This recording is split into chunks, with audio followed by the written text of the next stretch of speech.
Bellator has been very busy these days, and they've zeroed in on their 125-pound women's division. They've added some big names over the last week or so, none bigger than Valerie Letourneau, former UFC title challenger. She was in attendance a couple of weeks ago at a Bellator event, and she has officially signed with the promotion. Let's get her on to talk about signing with Bellator and her future in that division. She is on right now. Valerie, how are you? Hi, Ariel. I'm good. How are you? I'm very good. Thank you for standing by. We appreciate your patience. So congratulations on the big news.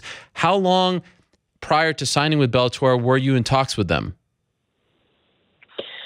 Oh, since I got released from the UFC, I would say even before that, it's something that I had in mind for a while, even before my last fight in the UFC. I felt like I couldn't keep making 115.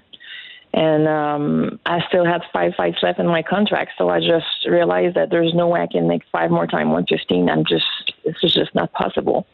And every time I'm making it, it takes me so long before I can get back at training and getting my strength back.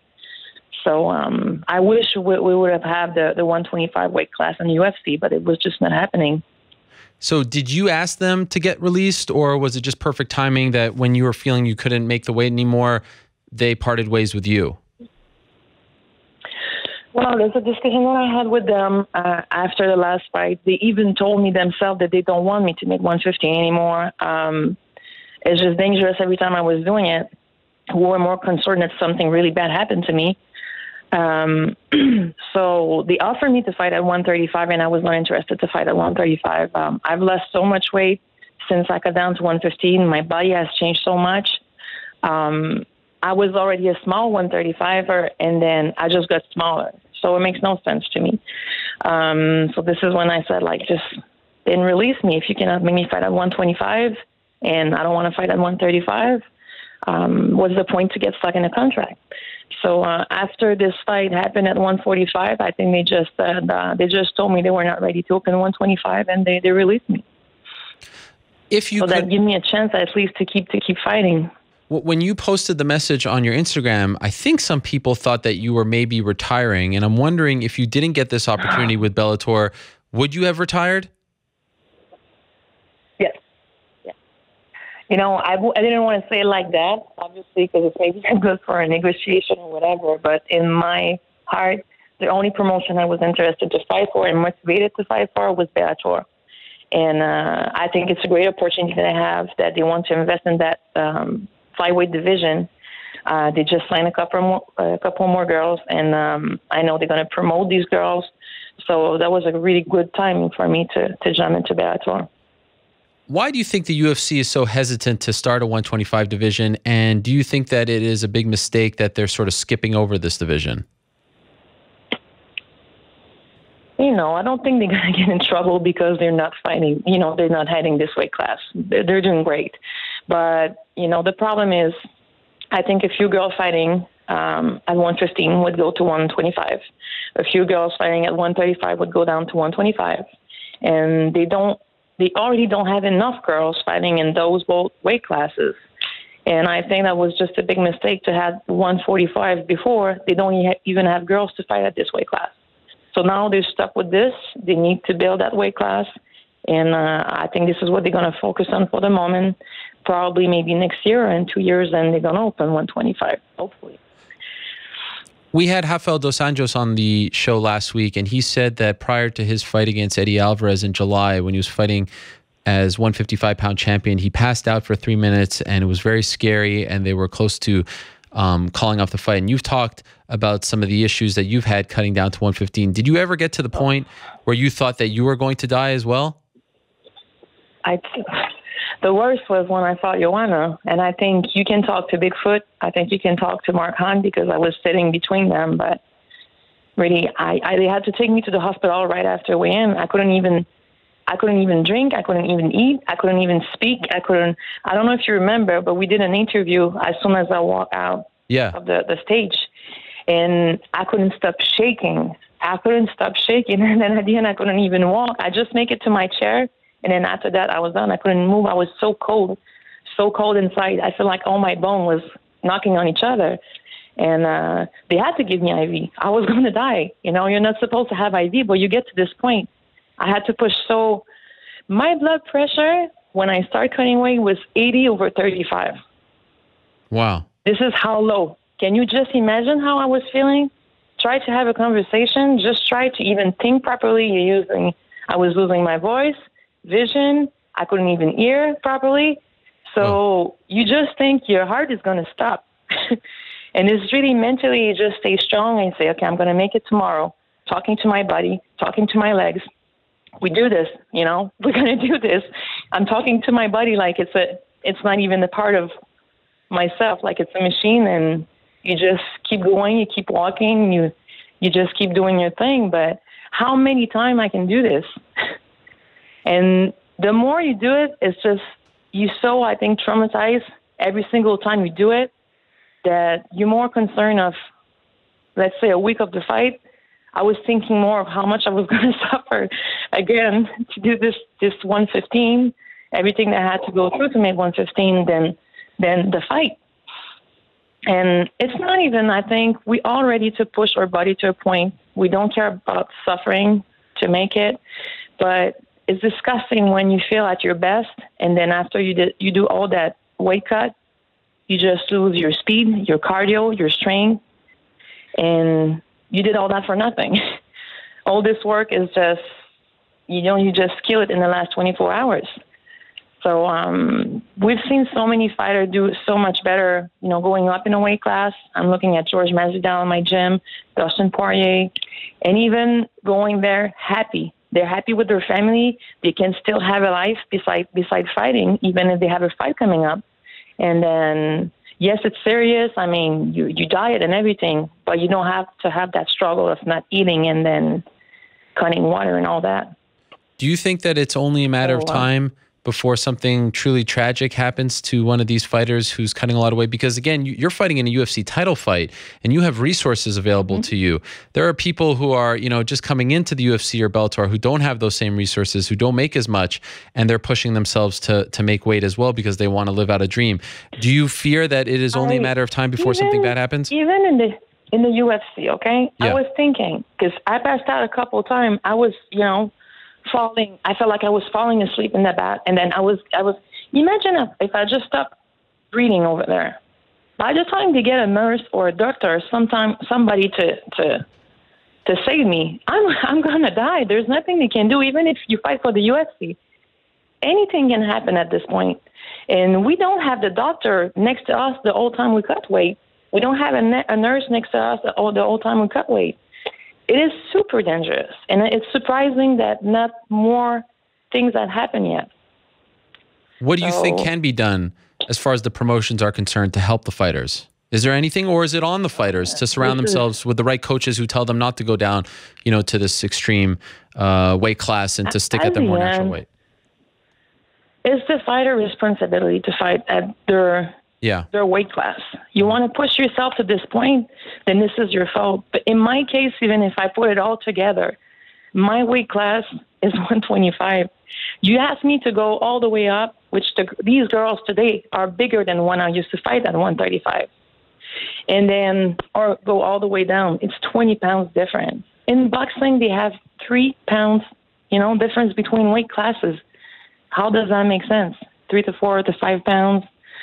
So, but for the guys, if you have 10 pounds between weight classes, then just go up in a weight class. Is it worth really to risk your life to fight, 10 pounds lower? But they need more weight classes for women. This is for sure. And I've heard from many guys that even 15 pounds between, let's say, 155 and 170. I remember Cerrone was saying, 155 is 5 pounds too small for him, but then 170 is almost too big. And I believe him on that, because to me, I could be even fighting at 120. I would be fine. I would make 120 with my diet and everything. But those 5 extra pounds, I'm scratching. Imagine every pound take an hour to an hour and a half to lose of sauna, of hot bath. So add 5 to 6 more hours of struggle. This is where you kill your body. So we just need more weight classes, and we need the fighter to be more responsible. Like, you make that decision to make that weight. If you cannot make this weight, then just go up. It's an amazing thing when you actually think about it. This is what I'm doing right now.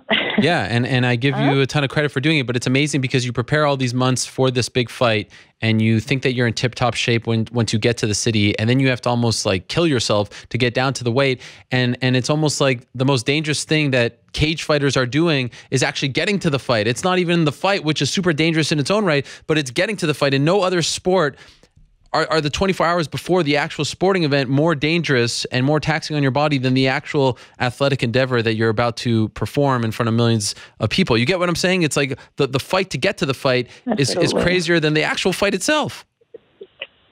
It is. It is. Crazy. And how much your body's hurt after this weight cut. You just go there, and then can you really dehydrate properly without IV? After cutting so much water, your brain doesn't function properly. Your liver, there's so many things. You just don't feel the same at all than in a normal week of training.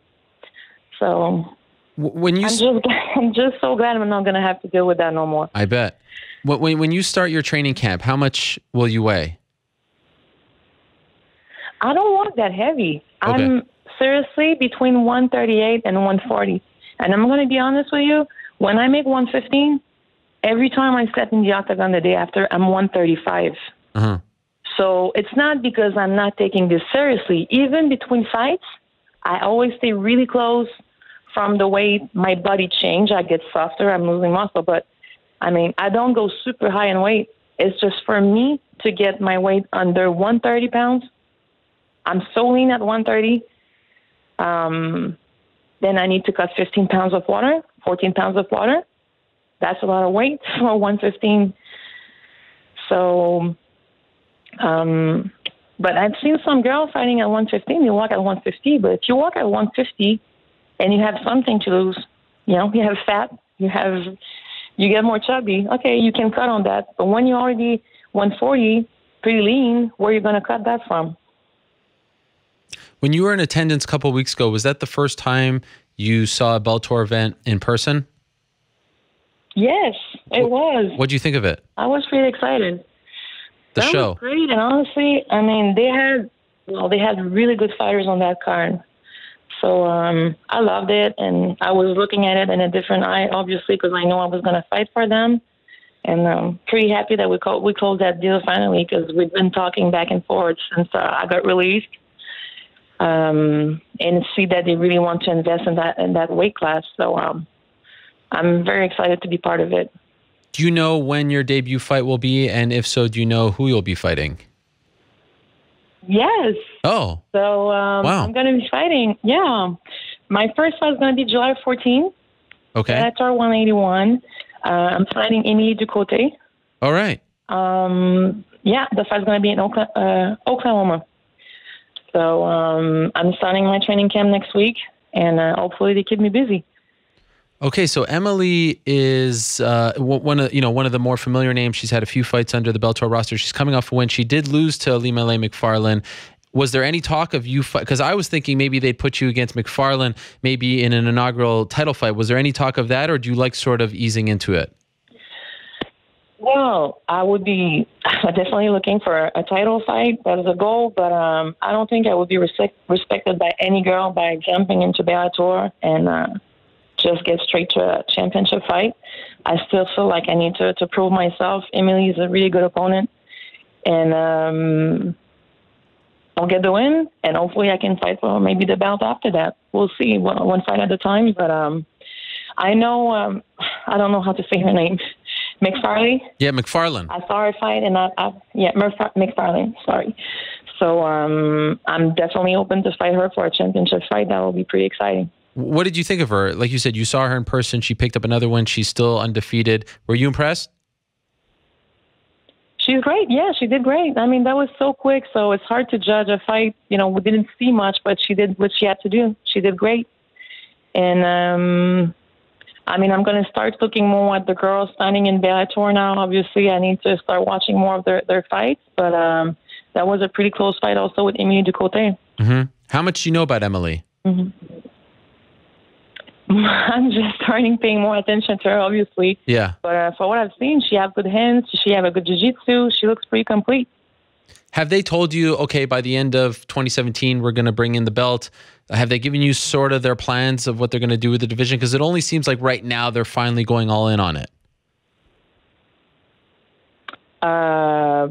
But like 2017, that means they're going to open the championship fight for the girls. I don't know what's the plan, if it's going to be a... I don't know when they're planning, but I would believe probably September, October. Okay. November. Okay. So they're probably going to make us all fight, all these girls that they just signed, and then see how we do.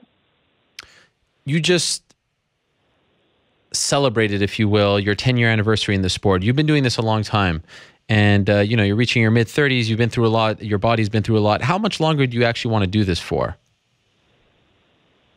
I give myself another, I would say, year and a half, and I wanted to make the best year of my career. And when I signed with Bellator, to me, it was really, I was looking for a place to finish my career. I'm gonna finish with them, and my goal is to get that belt for Bellator and probably defend my belt a couple of times and retire. I don't think I'm gonna fight over 36. Okay. I should be done by then. I mean, I love training. I'm still, even I have no fight coming up, I still train 2-3 times a day. This is my passion. But obviously, my body's going to start feeling it.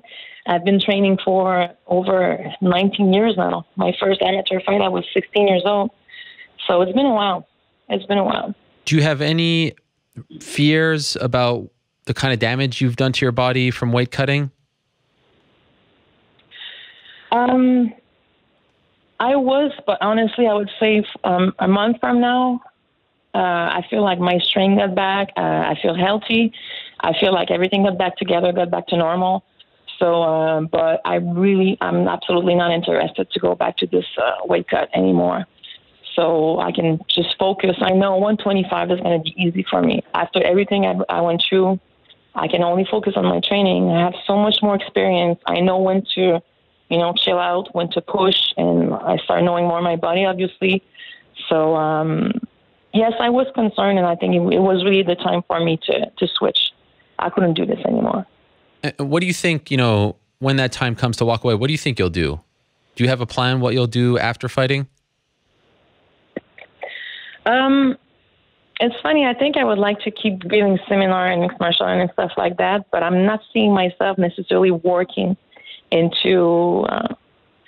I'm interested in real estate, buying properties and stuff like that. This is what I'm looking for next when I'm done fighting. Mm-hmm. But I'm going to stay around, but I'm not sure I'm going to work full time in my sport.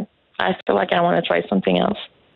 Well, the good news is a new challenge. That time hasn't come just yet. You now have this new chapter. I think it's a fantastic signing. I'm very happy that you're fighting at 125, healthier for you, and it's great that now there's another place for women to go. Invicta was obviously home to most of the best 125ers, but I think it's huge that Bellator is doing this because it's one of the few divisions the UFC doesn't have. So this is a chance for them to build their own stars and kind of break free from the UFC as far as that division is concerned. So great signing. Very happy. Congratulations. Félicitations, as they say in Quebec. And thank you for breaking the news on the show. I really appreciate it. Good luck on July 14th. We're looking forward to it. My pleasure. Thank you. All right. We'll talk to you soon. There she is. Talk to you soon. Valerie Letourneau, the pride of Quebec, the newest member of the Bellator 125-pound women's division. And she just announced that she will be making her Bellator debut on July 14th in exotic Thackerville, Oklahoma against Emily Ducote.